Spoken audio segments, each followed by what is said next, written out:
자, 이러던 중국이요. 금융위기 이후에 중국도 타격을 봅니다. 타격을 봐요. 여기서부터가 이제 우리가 제가 오늘 얘기하고 싶은 중국 경제의 좀비화 가능성입니다. 자, 금융위기로 인해 가지고 뭐가 타격을 보게 됩니까? 수출이 타격을 보잖아요. 그렇죠? 세계 교역액의 증가율이 급감을 하게 됩니다. 급감을 하다 보니까 중국 수출도 타격을 보게 되죠. 타격을 보니까 그러면서 이제 성장률이 떨어지겠죠. 그 성장률을 방어하기 위해서 어떻게 합니까? 수출이 그만큼 안 증가하면은 결국 내수를 할 수밖에 없잖아요. 내수로요. 내수를 구성하는 건 뭡니까? 가계 소비하고 기업 투자예요. 근데 중국의 가계 소비는요, 굉장히 취약해졌어요. 개방을 하면서. 뒤에서 보여드릴게요. 그 이유는요. 그러다 보니까는 가계가 소비를 끌고 나가지 못하니까는 기업 투자를 하는데 기업이 뭘로 투자합니까? 돈이 있어야 투자할 게 아닙니까? 그래서 주로 뭐냐면 대출이요. 빚을 내가지고 투자하는 방식으로. 신용을 동원해가지고요. 그래서 신용주도 성장으로. 오늘날 중국의 기업 부채가 세계적으로 굉장히 악명 높은 이유가 바로 여기서 생기는 겁니다. 중국의 기업 부채가 굉장히 위험하다는 얘기를 많이 하는 이유가 뒤에서 평가를 해드릴게요. 자, 금융위기 이후에 중국의 성장률이 2010년에 그러니까는 기저효과로 잠깐 10% 올라간 적이 있지만 그 이후에 쭉쭉쭉쭉 떨어집니다. 여기 2012년도가 뭐냐면은 2012년도가 시진핑이 집권하기 바로 직전입니다. 2013년이요. 그러니까요. 시진핑이 집권하는 해였었죠. 그러다가 시진핑이 두 번째 이제 출발하는 2015년경에 7%가 무너지게 되고요. 그러니까요. 1기 끝날 무렵에 그러니까요. 그리고 지난해 6.1%가 떨어졌습니다. 분기별로는 6.0%가 됐죠. 올해 뭐 팬데믹 이전입니다. 그러니까요. 자, 그리고 수출은 봐보세요. 이게 최근까지 수출이에요. 수출을 봐보세요. 2015년, 14년 한 하반기부터 거의 정체하고 있잖아요. 안 증가하고 있잖아요. 그렇죠? 수출액이요. 그렇죠? 수출이 정체를 하고 있어요. 근데 중국의 수입액입니다, 이게. 중국의 수입액도 보시게 되면은 이게 막대 그래프가 복잡하게 보여서 그러는데 이게 그러니까 각 국가별로 그러니까 저기 하는 거 차지하는 거라서요. 근데 여기 보시게 되면 막대 그래프 제일 긴 거 보시게 되면 언제입니까? 2013년도에 제일 깁니다. 2013년도에 그러니까는 정점을 찍고 나서 거의 변화가 없잖아요. 그렇죠? 중국의 무역이 그러니까 정체 상태에 빠지고 있다는 얘기입니다. 정체 상태예요. 자, 그러다 보니까 GDP 대비 거기다 뭐냐면 금융위기 이후에 그러니까 수출 상황이 안 좋아지고 미국이 또 그다음에 이제 압박을 가고 그러니까는 경상수지가요. 금융위기 전까지는 WTO 가입하면서 쫙 증가했습니다. GDP 대비 그러니까 10%가 넘을 정도로까지 증가했었어요. 그 달러를 엄청 벌어들였죠. 벌어들였는데 이게 쭉 떨어져가지고 지금 지난해는 그러니까 GDP 대비 한 1% 방어가 아주 그냥 헉헉거릴 정도인 겁니다. 이런 상태고요. 자, 그래서 외환보유액. 중국이 얼마나 달러를 가지고 있냐 이거죠. 중국이 한때 달러액을요, 어느 정도 갖고 있었냐. 한 2014년경에 보게 되면요. 한 4조 달러 정도까지 달러를 끌어모았습니다. 근데 이게 쭉 떨어져가지고, 그 당시에 GDP 대비, 달러 보유액은 절대 규모도 중요하지만은 GDP 대비로도 어느 정도가 중요합니다. GDP 대비로 한 42%까지 됐었어요. 굉장히 안정적인 겁니다. 그런데 이게 쭉 떨어져가지고 최근에는 3조 달러 겨우 방어하고 있죠. 3조 달러 방어하기 위해서 꽤 애를 쓰고 있습니다. 근데 GDP 대비로 보게 되면 22%가 떨어진 거예요. 우리나라보다 적습니다. 우리나라가 한 24%예요. GDP 대비요. 외환 보유액이요. 네? 그러니까 미국이 계속 이제 압박을 가하려고 하는 거예요. 중국은 뭐냐면 달러 의존도를 낮추기 위해서 최근에 여러분들 저기 브렌트 우유, 북해산 석유를 그러니까 위안화로 결제를 했다는 뉴스가 나올 거예요. 자기들이 큰 손이기 때문에 시장에서 구매자 중에서 소비자 중에서 큰 손이다 보니까 그 힘을 이용을 해가지고 요새 석유 가격이 많이 떨어졌잖아요. 팬데믹 이후에요. 그러다 보니까는 석유 시장에서도 소비자가 더 그러니까 힘이 우위에 있는 이런 이제 그러니까 시장 구조가 생길 상황 속에서 위안화로 이제 결제를 하는 이유도 자꾸만 이제 달러 의존도가 높은 이상에는 언젠가는 그러니까 이 달러 때문에 보복을 당할 수 있을 것 같아가지고요 하는 것이고요. 자, 그래서 아까 얘기했듯이 금융위기 전에는 어떻게 했느냐? 외국 자본 유치해가지고 국내 자본도 그러니까 최대한 동원해가지고 생산을 해가지고 수출을 한 이런 방식이에요. 수출과 투자가 이렇게 성장률을 하나의 높은 성장률을 만들었던 하나의 방식이었습니다. 근데 수출이 안 되다 보니까 어떻게 했다고요? 이제는 뭐냐면 투자에만 의존할 수밖에 없게 된 거예요. 투자요. 그래서 수출이 약해지면서 중국 정부가 후진타오 정부 때부터 시진핑 바로 앞에 이 정권이죠. 후진타오 정부에서 기본적으로 뭐냐면 내수주도로 전략을 바꿉니다. 내수주도요. 내수주도로 바꾸려고 하는데 내수의 가장 기본적인 건 뭡니까? 가계잖아요. 어느 나라나. 근데 중국은요. 가계 소비가 GDP에서 차지하는 비중이요. 40%도 안 됩니다. 이게 옛날에 80년대까지만 하더라도 한 50%까지는 됐었어요. 근데 이게 계속 떨어져요. 내수를 강화한다 하는데 가계 소비가 40%도 안 돼요. 우리나라가 한 50%가 좀 넘습니다. 미국이 한 70% 되고 주요 국가들 독일이나 일본 이런 나라들이 한 60% 되고 그래요. 근데 40%도 안 돼요. 가계 소비가 차지하는 비중이요. 중국은요. 이게 별로 안 살아나고 있어요. 왜 그러냐면요. 가계가 왜 이렇게 소비가 억압되어 있냐면 한 세 가지 정도 큰 이유가 있습니다. 하나는 뭐냐면은 중국은요. 성장을 하면서 가계 소득에 별로 기여가 안 됐어요. 중국의 성장을 주로 주도했던 건 누가 했냐면요. 국영기업들. 이 국영기업들은 대개 뭐냐면은 중화학공업 같은 국가기관 산업들을 되게 갖고 있는 게 이게 여전히 국가가 통제하는 국영기업들인데 이 중화학공업들 같은 경우들은요.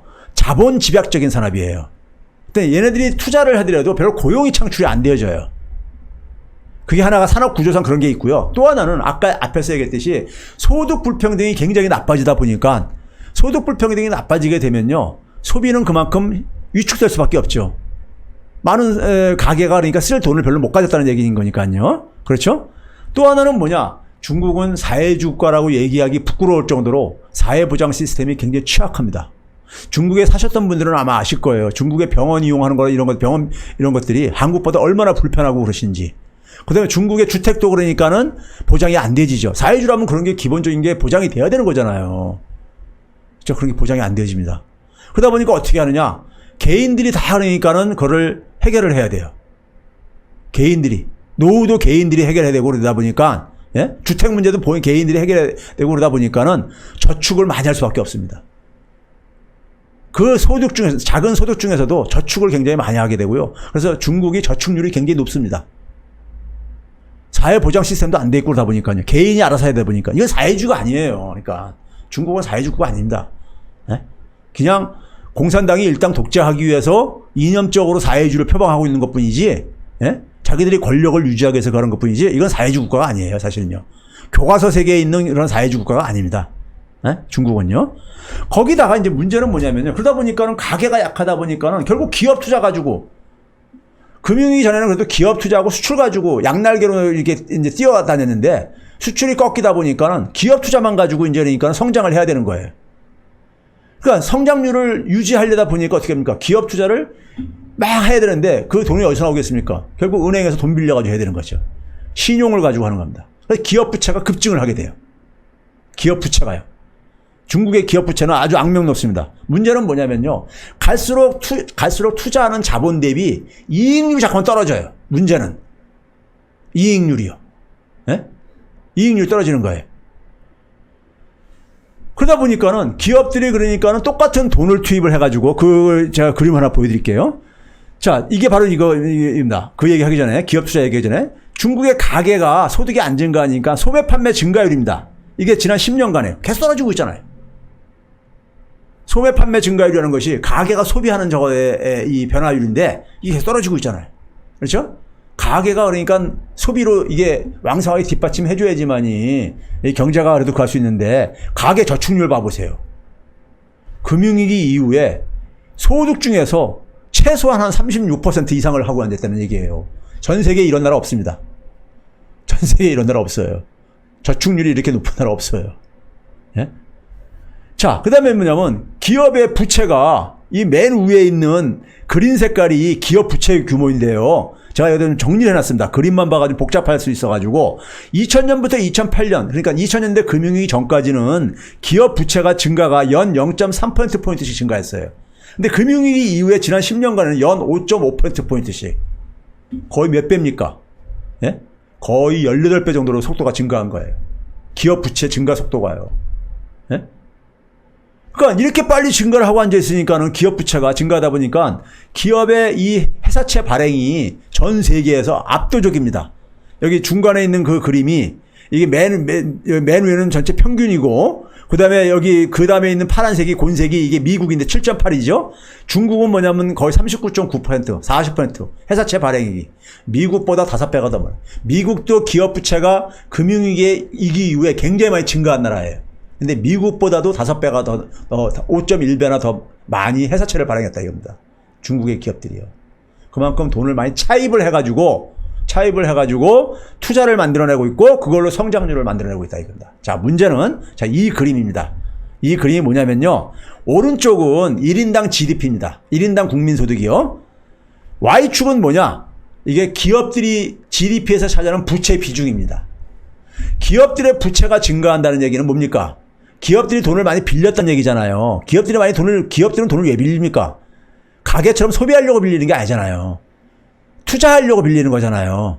그럼 기업에 투자를 하게 되면 GDP도 같이 증가를 해야 되는 거잖아요. 일반적으로는요. 그렇죠?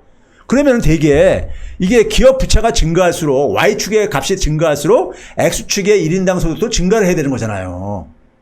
그렇죠? 정해관계를 보여야 되는 거잖아요. 그렇죠? 그런데 중국은 어떻게 했습니까? 2008년에서 최근에 어떻게 보면 위로 올라가고 앉았잖아요. 소득은 안 증가하고 기업 부채만 증가하는. 그 얘기 뭡니까? 투자한 돈이 GDP를 못 끌어올리고 있다는 얘기인 겁니다. 이게 굉장히 중요한 의미입니다. 다른 나라들은 대개가 보게 되면 이 점선에 있는 정의 기울기를 가진, 그러니까 소득하고 기업 부채하고 같은 관계를 보여주잖아요. 상관관계를요. 기업의 부채가 증가한다는 얘기는 기업이 차입을 많이 했다는 얘기고, 차입을 많이 해서 투자를 할 목적으로 차입을 하는 거잖아요. 기업이 투자를 많이 하면 경제도 성장을 한다는 얘기잖아요. 경제가 성장을 하고 기업 부채가 같은 방향으로 가는 건데 중국은 같은 방향으로 간 게 아니라 따로 기업 부채가 따로 놀고 앉아있잖아요. 별로 성장에 기여를 못하고 앉아있잖아요. 이게 중국의 투자의 문제인 겁니다. 중국 경제의 문제인 거예요, 이게요. 자, 그래서 이 그림이 그걸 상징적으로 보여주는 겁니다. 파란 막대기가 뭐냐면요. 중국의 성장입니다. 중국의 그러니까 GDP 증가예요. GDP 증가는 파란 막대기인데 빨간 선은 뭐냐? 중국의 신용, 기업들의 대출 규모입니다. 대출 규모. 즉 기업들의 대출 규모는 엄청 증가하는데 GDP는 그러니까 별로 과거나 별로 차이가 없잖아요. 증가시키는 게요. 거꾸로 얘기하면 뭡니까? 돈을 그러니까 과거에는 한 100위안을 100위안을 투입해가지고 성장을 한 10%를 만들었다면은 근데 이제는 10%를 만들기 위해서는 한 1000을 정도는 투입을 해야 된다는 얘기예요. 이 그림이 보여주는 게 그렇잖아요. 신용은 빨간 부분이 신용입니다. 기업이 빌린 대출금이요. 파란색이 GDP예요. GDP는 그러니까 과거와 별 차이가 없는데 신용은 갈수록 더 많이 투입을 해야 된다. 많이 빌려야 되잖아요. 그러니까 돈 빌려가지고 투자한 것에 따라서 성장이 안 이루어지고 있다는 얘기예요. 예? 이것도 비슷한 그림입니다. 금융위기 전까지만 하더라도 그러니까는 GDP 증가하고 신용이 거의 비슷하게 갔는데 금융위기 이후에는 저기 뭡니까? 이거 무슨 색이라고 합니까? 소라색이라고 합니까? 이 그린 색깔 비슷한 거요. 이게 이제 신용이고 파란색이 GDP예요. 지금 뭐냐면 투자한 만큼 돈을 빌려서 투자한 만큼 성장이 안 만들어지고 있다는 얘기예요. 그러면 돈을 이만큼도 투입 안 하면 어떻게 된다는 얘기죠? 성장은 더 찌그러진다는 얘기죠. 그렇죠? 자, 이게 중요한 의미를 갖고 있습니다. 그래서 GDP를 한 단위를 만들기 위해서는 신용을 그러니까 3배 이상이나 투입을 해야 되는 이런 상황이 벌어지고 있는 겁니다. 지금 우리 이거 보면 뭐 생각납니까? 일본 생각 안 나요? 일본이 돈 대규모로 찍어가지고 GDP 그 중에 한 14% 끌어올리는 거. 예? 자, 그래가지고 중국 부채는요. 그렇지만 중국 부채가 이렇게 기업 부채가 심해지면은 외환위기 나는 거 아니냐 그러는데 외환위기는 당분간 안 납니다. 중국은요. 이건 구별을 하셔야 돼요. 왜 그러냐면은 중국의 기업 부채의 대부분은요. 위안화 부채예요. 위안화 부채. 달러 부채가 아니라는 얘기입니다. 외화 부채는 여기 보다시피 까만 선으로 좀 일부만 되고 위안화 부채. 이게 동아시아 국가들의 공통점이에요. 일본도 국가 부채가 굉장히 크잖아요. 그렇죠? 한국도 보게 되면 우리가 가계 부채, 국가 부채 증가한다 그러더라도 그 대부분을 누가 갖고 있냐? 우리나라 국민들이 갖고 있어요. 그 나라 국민들이. 예? 그러니까 외국인들한테 갚을 게 별로 차지하는 비중이 크지 않다는 얘기예요. 중국도 마찬가지입니다. 그러면 위안화 부채는 결국 뭡니까? 중국 인민은행에서 돈 찍어가지고 메꿀 수 있다는 얘기예요. 극단적으로는요. 네? 그래서 외환위기는 이게 외환위기로 이걸 연상시키지 마세요. 부채가 높다고 해가지고요. 그럴 가능성은 별로 없습니다. 당분간은요. 자, 중국의 세계 4대 은행, 인민은행, 유럽중앙은행, 미국 중앙은행, 연준, 일본은행 4개 4대 은행을 딱 보게 되면요. 이게 돈 찍어낸 규모입니다. 돈 찍어낸 규모인데 빨간 선이 인민은행이 찍어낸 거예요. 인민은행이 압도적으로 저 돈을 많이 찍어냈죠. 예? 미국 연준이 여기 보게 되면 퍼플색인데 연준보다 더 많이 찍어냈죠. 예? 돈을 이렇게 찍어낸 거예요. 돈 찍어내가지고 이렇게 간 겁니다. 예? 중국은 GDP 대비 44%, 예? 미국은 한 22%도 안 되고요. 그렇죠? 중국의 경제가 이렇다 얘기합니다. 아까 ROA라는 개념 잠깐 나왔었죠. 이 수익률이요. 자산에 대한 수익률이요. 떨어져 가고 있죠. 떨어져 가고 있어요. 그러니까 돈 투자한 만큼 이게 안 나온다는 얘기입니다. 수익이 그러니까요. 예? 그럼 이거를 그러니까 기업 부채가 증가하면은 기업이 부실화될 수 있잖아요. 기업이 파산할 수 있잖아요. 이 파산을 막기 위해서 어떤 짓을 하느냐? 은행이 기업한테 빌려준 돈을 빌려주면 뭐가 되는 겁니까? 이건 채무가 되는 거잖아요. 채무요. 그렇죠? 부채가 되는 거잖아요. 그러니까 그 부채를 줄이기 위해서 은행이 기업한테 빌려준 걸로 하지 말고 투자한 거로 해라. 투자로 하는 것은 그건 하나의 뭡니까? 투자자로 참여하는 거잖아요. 자본으로요. 그렇죠? 그 부채를 자본으로 바꾸는 겁니다. 그래서 기업의 부채 비율을 낮추는 거예요. 문제는 근데 기업이 돈을 못 벌어가지고 이익을 못 내고 손실을 보게 되면은 결국 그 투자자인 주주인 은행도 손실이 볼 수밖에 없는 거잖아요. 그렇죠? 그러니까 은행 부실화로 연결될 수 있다는 얘기. 이게 근본적인 해결책은 아닌 거죠. 눈 가리고 아웅시킨 거예요. 기업들 파산을 그러니까 연명시키기 위해서. 예? 그렇죠? 그런데 이제 계속해서 수출 압박은 잠깐만 수출 환경은 나빠지고 있단 말이에요. 예? 나빠지고 있죠. 그러니까 일부에서는 구조 조정을 할 수밖에 없어요. 그래서 철강 석탄을 많이 생산하는 저기 동북 삼성 지역 같은 경우가 굉장히 지방 정부가 사정이 나빠졌다는 이런 뉴스들이 가끔 나온 이유가 바로 그겁니다. 근데 이 구조 조정을 하게 되면 어떻게 됩니까? 기업들이 많이 그러니까 도산시켜야 되잖아요. 정리해야 되잖아요. 부실 기업들은요. 일본이 어떻게 했습니까? 80년대. 이런 부실 기업을 구조 조정 안 했다가 어떻게 됐습니까? 좀비 기업이 왕창 증가했죠. 중국이 지금 그 길로 가고 있는 겁니다. 이걸 구조 조정하려니까는 중국은 더군다나요. 은행에서 대출 받을 때 서로가 보증을 많이 합니다. 예? 보증을 많이 해요. 이 관시 문화라고 해가지고 예? 서로가요. 그러니까 이게 연쇄부도가 날 수가 있어요. 잘못하면요. 그러니까 이게 부도나게 되면 실직자도 많이 생기게 되고 그리고 경기도 둔화되고 그러잖아요. 성장률 떨어지고 그러잖아요. 그러니까 이걸 막기 위해서 그러니까 정부가 구조 조정을 적극적으로 안 해요. 적극적으로 안 하면 어떻게 됩니까? 경제 체질은 가서 저질이 될 수밖에 없죠. 일본이 90년대에 좀비 기업이 증가하는 그 길을 가고 있는 거예요. 그 길을 가고 있는 거예요. 자, 그래서 중국에 그러니까 흔히 말해서 우리가 이 은행들의 우리가 무수익 여신이라고 해서 우리가 MPL이라고 많이 이제 그러니까 신문지에서도 그대로 쓰고 그러는데 무수익 여신이라는 게 뭡니까? 여신이라는 게 빌려준 돈이에요. 빌려준 돈인데 수익을 못 내는 빌려준 돈. 그게 무수익 여신입니다. 이게 바로 뭐냐면 위에 그런 무수익 여신들이 여기 보시게 되면 2018년도에 급증했잖아요. 급증했는데 그러니까 이 부실 대출한 채권들을 시장에다 팔아치우려고 하는데 이게 갈수록 안 팔리는 거예요. 팔린 거는 위에 있는 밝은 색깔이고 밑에 곤색은 그러니까 안 팔린 것들인 거예요. 그러니까요. 시장에서도 외면받는 거예요. 그러니까요. 예? 부실 채권에 대해서 그러니까요. 자, 제가 그래서 이제 뭐라고 하냐면요. 시진핑 체제가 이런 상황에서 들어선 거예요. 시진핑 체제가 2013년부터 출범했죠. 2013년부터요. 출범했는데 부채 중독에 빠지는 상태 속에서 들어선 거예요.